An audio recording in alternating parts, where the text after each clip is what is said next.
Welcome to TakeaSide, the sports talk show that lets you, the viewer, choose our winners. I'm your host, Jacob Polachek, and we've got a great show for you today. We'll be talking KU basketball, NFL free agency, and the 2021 NBA All-Star Game. As always, get on Sided.co and the Sided Debates app for your chance to climb up that leaderboard and take home a $25 Amazon gift card. Shout out to last week's winner, true hotel guru Bob Roush, for his win atop the Sided leaderboard.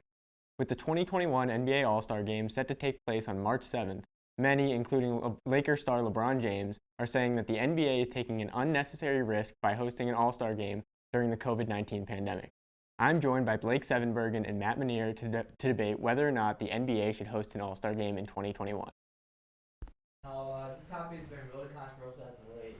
Many players speaking average, just like LeBron James, arguing that because of COVID, it's just not a smart idea. But I'd honestly argue that players who attend All-Star Weekend would honestly be safer than players who would go on vacation with their families to, say, like maybe Florida or California, because I know they can't go out of country. As you look at the bubble, last year in the bubble, we saw a huge success, and it's going to be similar to that this year. Adam Silver said it's going to be enhancing COVID testing. Many players, when they land, they're going to be in a bubble and right to when they take off. So I feel like that players who are attending the game in Atlanta will ultimately be safer than players who would attend vacation during this break. See, while I do agree they're probably all going to be safer if they're at the bubble instead of going on a vacation, let's say one star gets COVID while they're at the All-Star Weekend. That has the possibility to take out players on multiple teams because of COVID protocols in the NBA. And there's already been 30 cancellations this season. The NBA has already had 30 game cancellations. Why not use an All-Star Weekend to either, one, give the guys a break, let them see their families, or two, make up some games that have been missed so far this season? I think to the point where he's saying about if like one player gets it, it's going to go spread to all of them. There's going to be enhanced COVID testing, according to Adam Silver. So they're going to be tested a lot before the game, all the All-Stars, plus during All-Star Weekend and during the break. But I think also one reason why this needs to happen is just based on a business standpoint. NBA lost a lot of money last year due to no fans and COVID last year. League missed out on 40% of revenue this year so far just because of fans.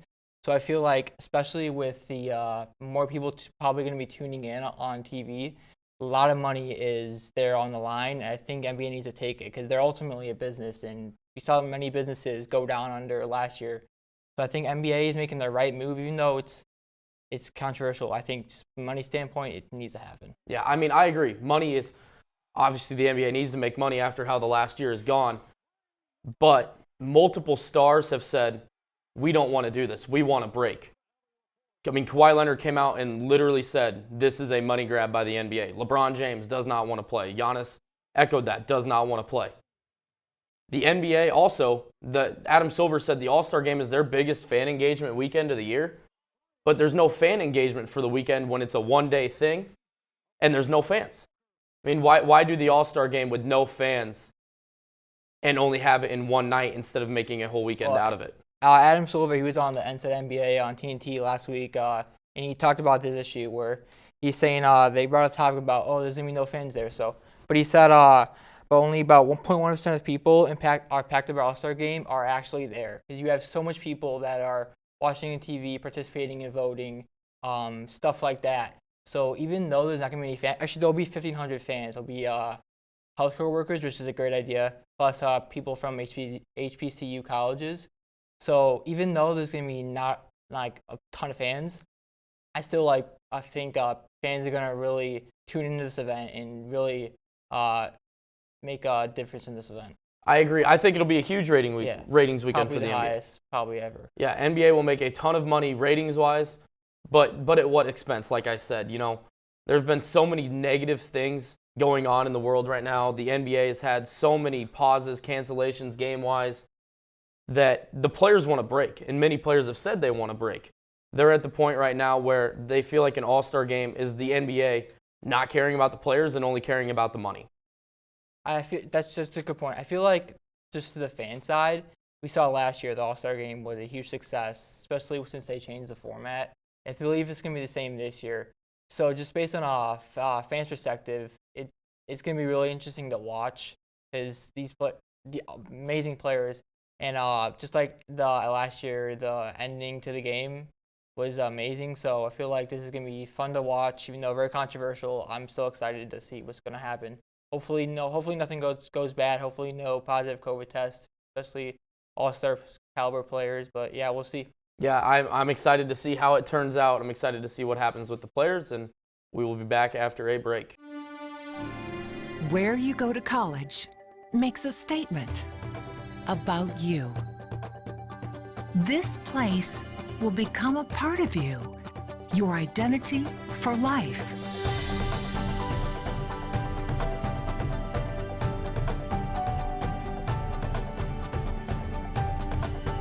The University of Kansas, a great place to be you. Started to pick things up after a slow start. With 5 consecutive wins and a matchup with number 14 Texas on Tuesday, KU is looking to improve its position heading into the Big 12 tournament. Kansas is back in the AP poll, ranked number 17th in the nation. I'm joined by Emma House and Max McElroy to debate if KU is ranked too high or too low in the latest AP poll. Basketball, let's talk about it. It's definitely been a weird year for Kansas basketball. It has definitely been a weird year for Kansas basketball. So I'm going to go ahead and say that we're lucky we got 17. I honestly, when I saw the AP poll come out, I thought we were going to be like probably 20, and I saw 17 and I was like, there's no freaking way. I just feel like we've been so sloppy with basketball this year, and I don't want to be like, oh, our players suck, because they don't, but it's like compared to other years, like this is not Bill Self basketball. I feel like this is just kind of mediocre, barely skating by basketball with, turnovers out the wazoo, sloppy shots. I feel like we're relying way too much on three-pointers when we're in critical conditions where we can't rely on three-pointers. And I don't know. It's just, I think we shouldn't have been 17th. I think that, even though we're talking about this discussion with Kansas basketball, 17, it's like, I mean, we're blessed as a basketball school. But I think that actually Kansas this year is a little bit kind of underrated with this past ranking and even the ranking before that. So for Kansas to follow the rankings, they had a really bad slump where they really just didn't shoot well. And in some of the games that they didn't even shoot well, they were kind of close. I know Texas, they got blown out by last time. But even when we lost to Oklahoma and Oklahoma State, it was like those games are actually kind of close, and we weren't shooting well. And so now when KU starts to actually shoot the ball well, and Dave's been a huge player recently, averaging, I think he's had 10-plus points in his last 8 of 9 games. And I think once these pieces are starting to fall in, I think this Kansas team is actually a lot better than 17. I would almost argue and say that they're close to being a top 10 team, closer than they are to being at the bottom of the ranking. Top 10, maybe top 12. I'll give you top 12. I don't know. I just feel like just these games, they weren't even close. We barely won against North Dakota State.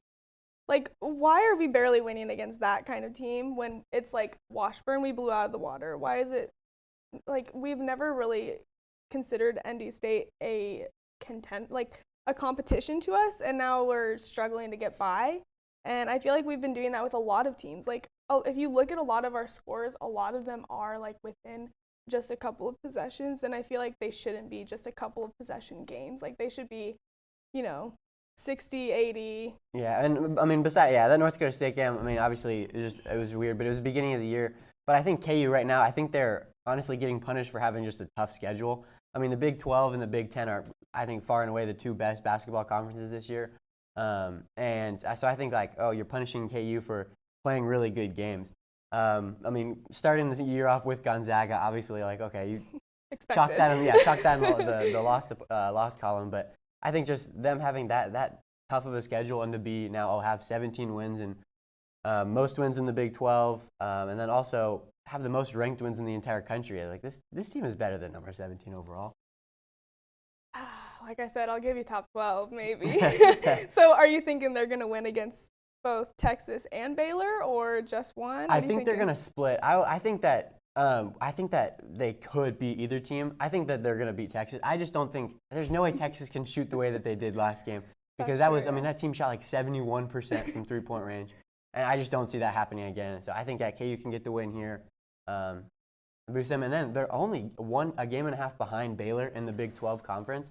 And so I think that's if they win out, and Baylor drops a game, then Kansas can even win the Big 12 this year too. So I don't think any of that's out of the question. But I do think that Kansas will beat Texas tonight. Could you imagine if KU won the Big 12 this year? It'd be awesome. After this past year? It'd be great. Yeah, I mean, there's been ups and downs, but I think that once the shooting gets back on track, I think they're going to be great. All right, so you're saying top 10. I'm saying barely 17.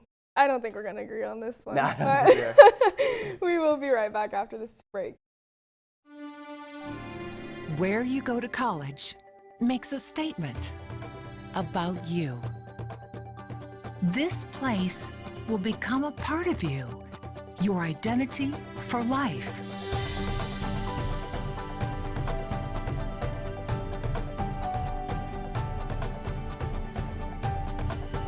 The University of Kansas, a great place to be you. Today, we're going to be talking NFL free agency. Perhaps the biggest free agent on the market this offseason is Texans defensive end and three-time NFL Defensive Player of the Year, J.J. Watt. Watt has reportedly received interest from a number of teams, including the Green Bay Packers, Buffalo Bills, Cleveland Browns, and the Pittsburgh Steelers. I'm joined by Marina Seaver and Maya Peterson to debate. I think, J.J. Watt is kind of in a luxury position because based on the question of where he should go, it depends on what angle you look at. Where is he going to get the most money? Where is he going to have the biggest impact? Things like that.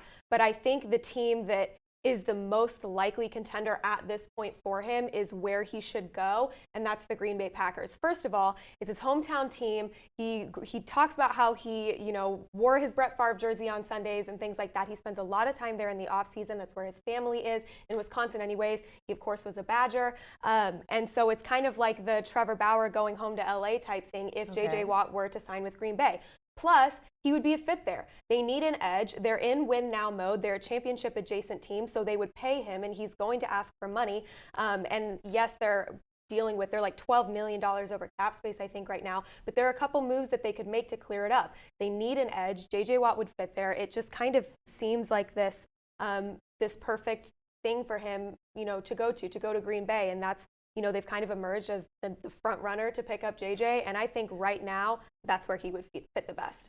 See, I like the Green Bay pick, but for me, this is probably my biased answer. I'm going to start off with my biased answer, and that's him going to the Chicago Bears. We like defense, and I like the way that the Chicago Bears franchise is moving with their defense. You have Khalil Mack, Mario Edwards Jr., Eddie Goldman, and you have everyone on that defensive squad that they're getting new defensive coordinators. They can cater to what J.J. Watt wants to be in the future. But you brought up family, and although he is from Wisconsin, his wife actually plays for the Chicago Red Stars. So she's really like, let's come to Chicago, which would be great for his family. But also, I'm thinking, like you said, the cap space. Right now, the Chicago Bears probably don't have enough to pay for JJ, so that means someone has to go. And like I said, I am biased about Chicago, so it seems like Mitchell, his time is going to run out, and they can get rid of a few extra people. But if you get rid of Mitchell Trubisky, that means you can't get a big quarterback because you do want J.J. Watt defensively. So that means they can get Andy Dalton, Deshaun Watson possibly, and then that would make J.J. go. So for me, my first pick is going to be the Chicago Bears. I see Chicago, and I totally understand all of your points and where you're coming from. And if I'm being honest, yeah, would he fit with Chicago? I think so. But the thing is, with Chicago, they need offense so badly. That's the thing, yeah. So I think because of how badly they need offense, it would be almost unwise of them to spend all the money that J.J. Watt is going to ask for on a strength, when that's money that could be going to building up their weakness. And what is killing them consistently is that they just don't have an offense that can produce. It's not efficient, and it's just abysmal at times, especially with Mitch Trubisky. And so it'll be interesting to see what they do in the offseason with that. But yes, would JJ fit at Chicago? I think so. But I'm not sure that that is the best move for the Bears. And the thing is, JJ Watt being added to a team makes them better for 1 year. I think he's going to want a multi-year deal, and I don't think he's going to accept anything less than a multi-year deal, and he's going to ask for a bunch of money because of his reputation. He can ask for a bunch of money. He's J.J. Watt, 3-time Defensive Player of the Year. His reputation speaks for itself.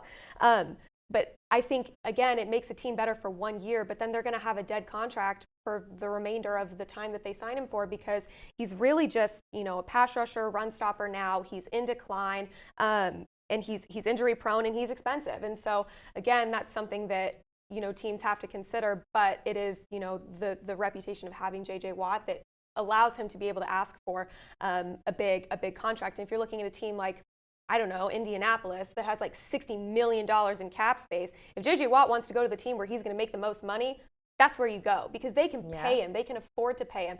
And it's a little bit different in Chicago because Indianapolis has a strong defense, but they also have a pretty solid offense. They don't have to spend on quarterback, on running back, on their O-line, of course. So they have the money to bring in a guy and the means to bring in a guy like J.J. Watt.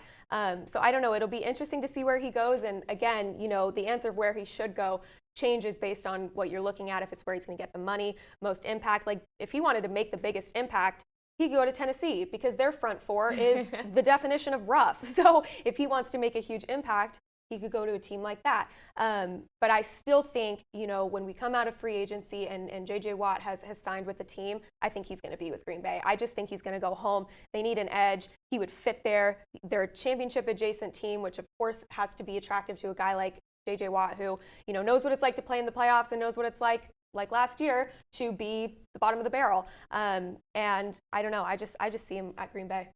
See, like I said, I do like the Green Bay pick, and like you said about impact, the Chicago Bears would have an impact with him just as a leader. But then, like you said, the offensively, where can he fit in? Does he even want to go to a team? That isn't really there yet. And my last sleeper pick would have to be Seattle Seahawks. Russell Wilson loves J.J. Watt. They can do some big things there leadership-wise.